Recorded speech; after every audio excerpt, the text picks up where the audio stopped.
Listen, you guys, one thing about Messi Lee is he will find a way to blackmail a celebrity into a friendship, okay? And it seems like his new target is none other than Beyonce and Jay-Z. And we're also going to be discussing about Cousin Sloth and this entire project of his that she has in the works, which is going to be featuring all female rappers. We're also going to be discussing about Bongo 2 announcing, her documentary release, as well as Bongo 2 surpassing the Transformer or Bongo 1. Now, that fan was out there trying to sue Nicki Minaj, is still trying to sue Nicki Minaj, and at this point, I'm just like, who's paying you? Now, these are some of the things that we are going to be talking about in this video. Hello, tea lovers, and welcome to the Tea Plug. I trust you guys are doing well, and I trust you are doing great. Personally, I am doing great, you guys. I am doing extremely amazing. And without further ado, let us dive straight into today's tea. So first of all, let us talk about Messi Lee and all these things that he is saying about the Carters. Now, you guys know that, well, the other time Messi Lee was out there threatening that, well, he had some tea on Bongo 2, who happens to be signed under, Fraudulent Nation, which technically belongs to the Carters. And the other time he also came out here saying that he's got some tea on Beyonce, and he was sort of giving her an ultimatum to say, well, make that interview with your sister Kelly happen, or else I will spill tea. And I guess they paid him dust, and we never heard where that tea went with Messi Lee. So it seems like he is back at it again, and it seems this time Fraudulent Nation might have given him a call, because he went on. And when I tell you, with this entire rant of his, I'm sure this is what exactly delusion looks like, because wow, he was complaining about not being invited to the Fraudulent Nation branch. Oh my God, why didn't that man from Fraudulent Nation come when I wanted to honor him at my Hollywood Reject Awards? And I'm like, why would anyone in their right minds want to associate with you, unless, of course, they are now being rejected by, the main media, the industry, and things like that? Because those are the only people that will be out here aligning themselves with him, or the people that he has tea on that don't want their tea to be spilled. But I feel like Jay-Z and Beyonce at this point are just like, we're way above you. Do what you think you can do if you're ready to face the consequences, okay? And this also makes me believe the rumor that he had tea on Rihanna, and that's the reason why Rihanna is out there still gracing his events, still hanging out with him, and things like that. People are saying, and people have been saying in the streets that, well, that is not an actual genuine friendship. If anything, he has leverage on Rihanna, which, if that's true, that would really be sad, because what are you going to get from these fake friendships when deep down you know that these people would not have messed with you? Of course, from the outside looking in, people are like, oh, wow, he gets to hang with Rihanna. But deep down, you know that it's because of leverage that you have on people. That's the only reason why people are around you. It's pathetic when you look at it, honestly. But anyway, let me insert what he had to say, and then I will catch you after that. Why would I, Jason Lee, I'm getting calls, and I haven't even said anything. They ain't called me to go to the Rock Nation brunch. They haven't called me to go to the Gold Party. To accept being honored. They haven't called me when we offered to honor Jay-Z at the award show. They didn't call me to go to the press conference about striking the deal with the NFL while we were kneeling for Kaepernick. They didn't call me to ask me what I thought about her hair care product.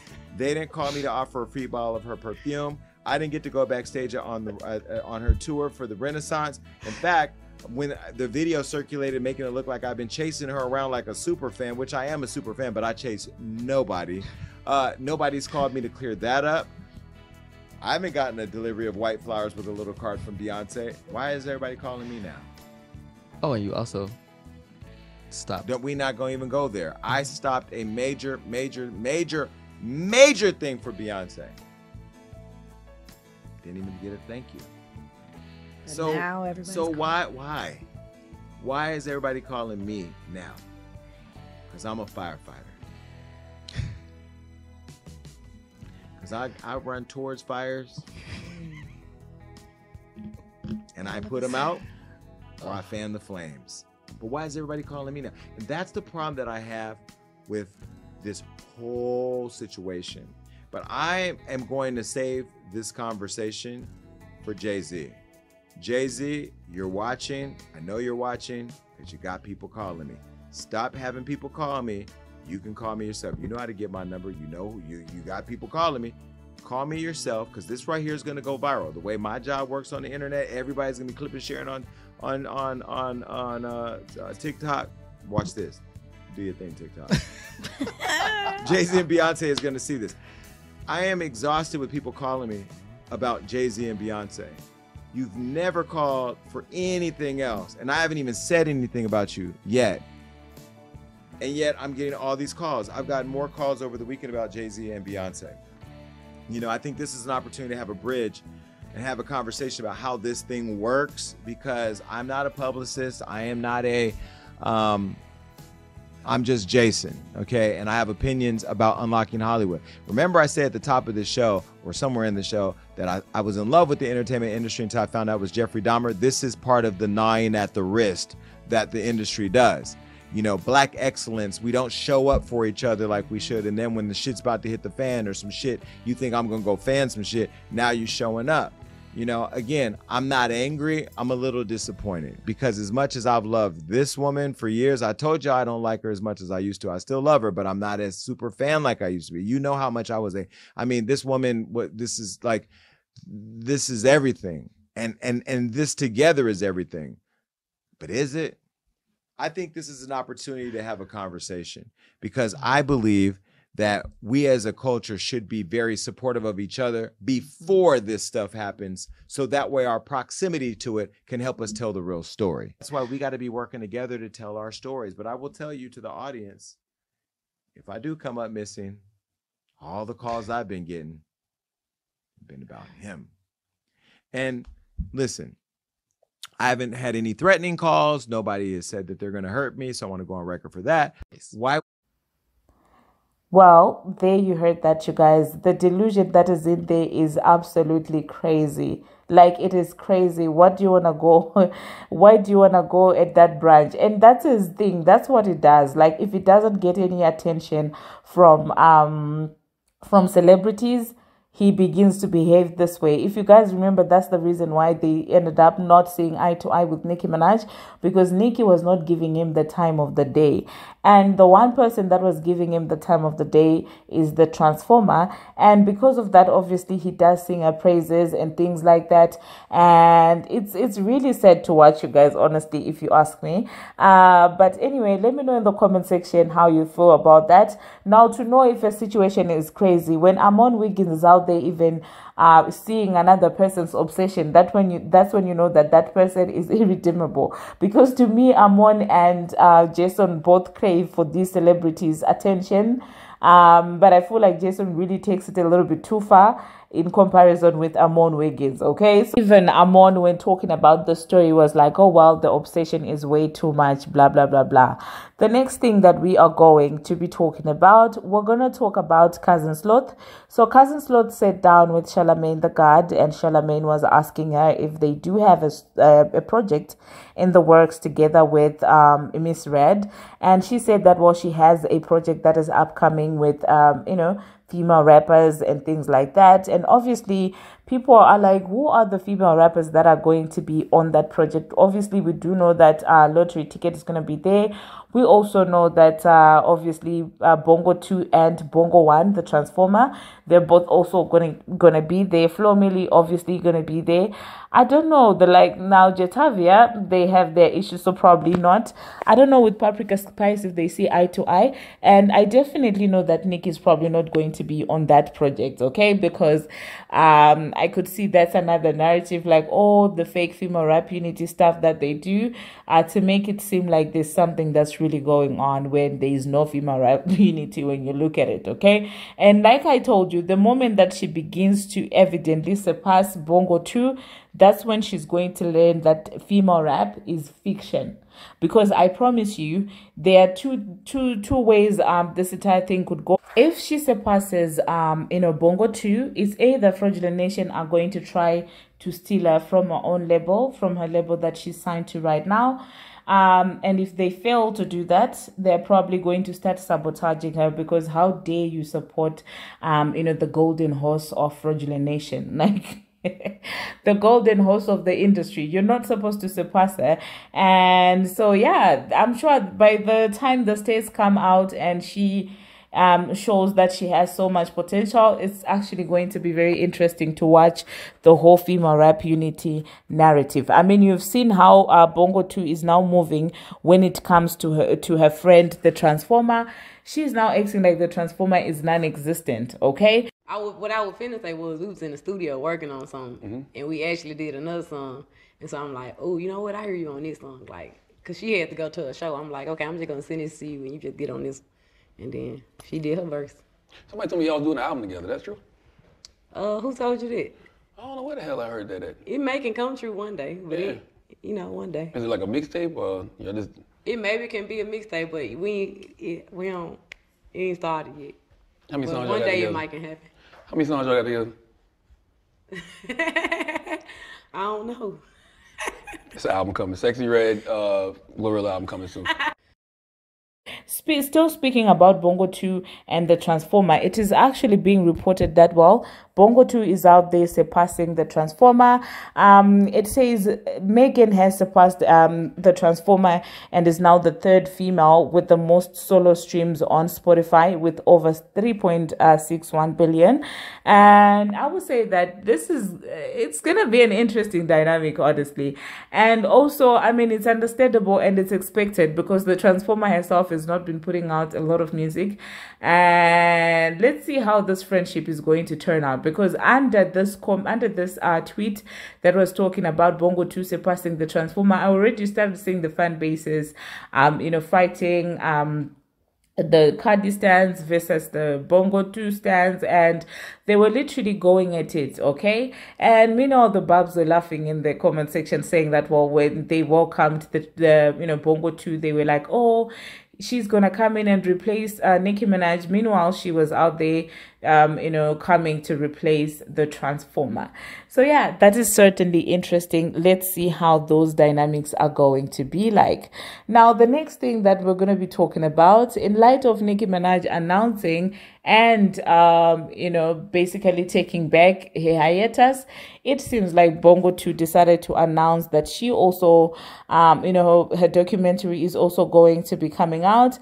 And this is what she posted. She said on her Instagram, what is my documentary is out 31st of October. I am nervous and excited for y'all to see it, but it's finally here.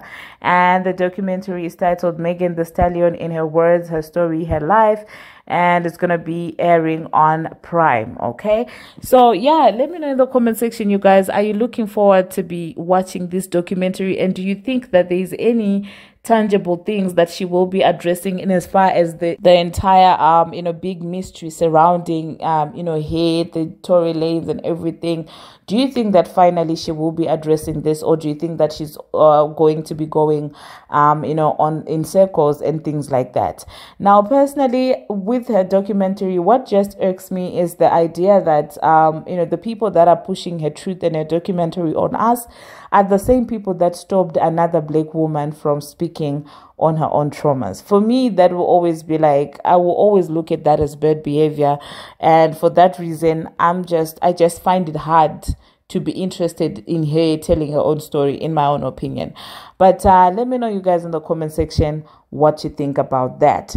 Now, the next thing that we are going to be talking about, now you guys know that there's that barb that was out there trying to sue Nicki Minaj and things like that, and it was reported. It seems like that that barb is still going forward with this entire lawsuit thing, still suing Nicki Minaj, and it was, I think the case was filed on October 9th. But what's surprising is this person is still following Nicki Minaj station heads and commenting and insulting her. And at this point, I'm just like, is this an issue of a paid more, or there's really something that's unstable upstairs? Like, that's the question that I have. Because at this point, it's very much giving unstable, in my own opinion. Okay, if there is stability there, then somebody's definitely paying him to do that. Okay, but yeah, let me know in the comment section, you guys, what you think about this Tamia Barb, who's still out there trying to sue Nicki Minaj. I'm just like, they cannot handle the positive publicity when it comes to a tour.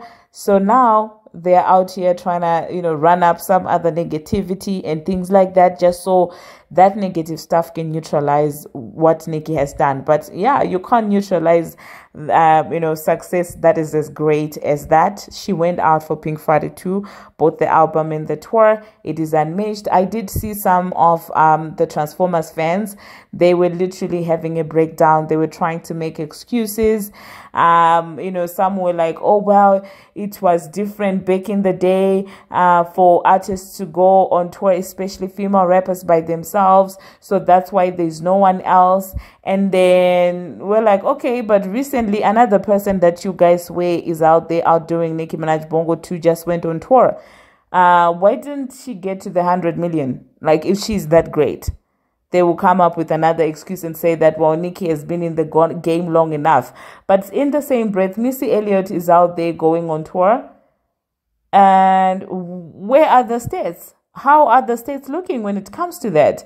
So it's very funny for me watching the whole internet crumble and fail to handle that this tour was very successful, because a lot of people, when it started, they were like, oh my God, she's so busy on Station Head. Why won't she rehearse? Oh my God, it's going to get cancelled and things like that. And when the show started going on, when the tour started going on, they started saying she's late for her shows.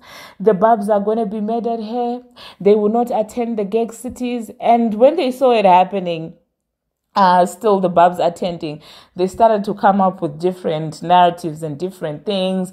And some of them are now focused on the couple of gig city of the second leg of you know, the tour that had not like 100% sold out you know, shows, and they're like, oh my God, it's not even sold out. And I'm like, this is the second leg. Like, what don't you get about that?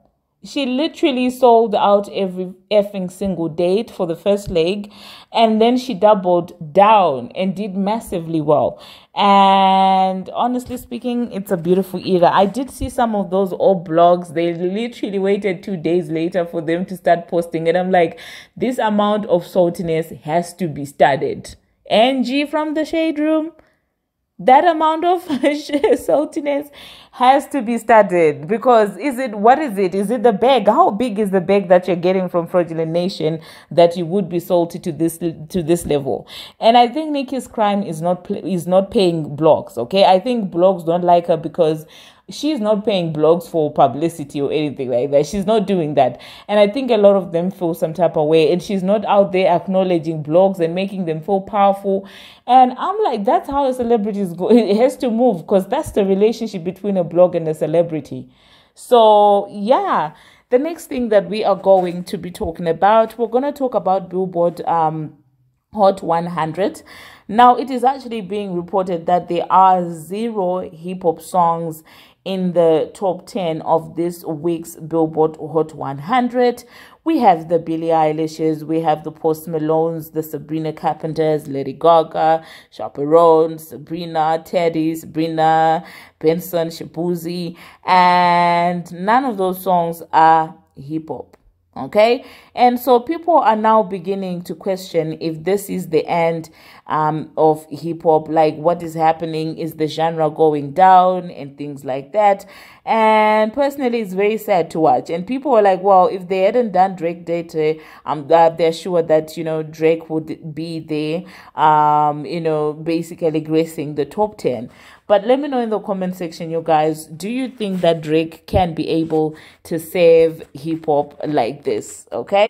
And speaking about Nicki Minaj, I forgot to mention, you guys, that, well, she said more about the hiatus rumors, okay? After she debunked the hiatus and said that, well, you better kiss my behind, I'm not going anyway. She decided to double down on that and said, we do not announce the hiatus, Barbz. See is work. We don't do that. Them love chat, them no run them block. Just relax and let what will be. Dramatic, cinematic music begins. And I personally remember the time that Bongo 2 was going on a hiatus, and she was doing that entire video saying that, oh, Megan going into a hiatus and things like that. And people were like, oh, well, the reason why it's called a hiatus is like it's a sudden disappearance. You don't get to announce that. So I was like, okay, Nicki, I caught the shade in that. It's strange for someone to actually announce that they're going on a hiatus. It's not a thing. And so when I saw that, I was like, I know who she's laughing at, saying that that is whack. We don't announce a hiatus. It was hilarious for me because I vividly remember back in the day when the Transformer did that exact thing of announcing that, well, she will be going into hibernation. Since she's both a horse and a snake. I'm just kidding, you guys. And I see some of you mad in the comment section. How dare you do that to a black woman? Blah, blah, blah. And I'm like, listen, this same black woman that you're talking about laid down with a French man, okay? And calling her what? Bongo 2, the title of a song is Where We Draw the Line. Like, be serious. Find something else to cry about. Something more serious to cry about. Don't come here with all those fake feministic nonsense and things like that. Like, stop it, okay? You can't be crying that I'm calling somebody Bongo 2, which is the title of their song. Anyway, thank you very much, you guys, for watching, and thank you very much for making it this far. If you have not already, what are you waiting for? Smash that subscribe button and do turn on the notification bell so that you will be notified each and every time that I post. And until my next one, see you.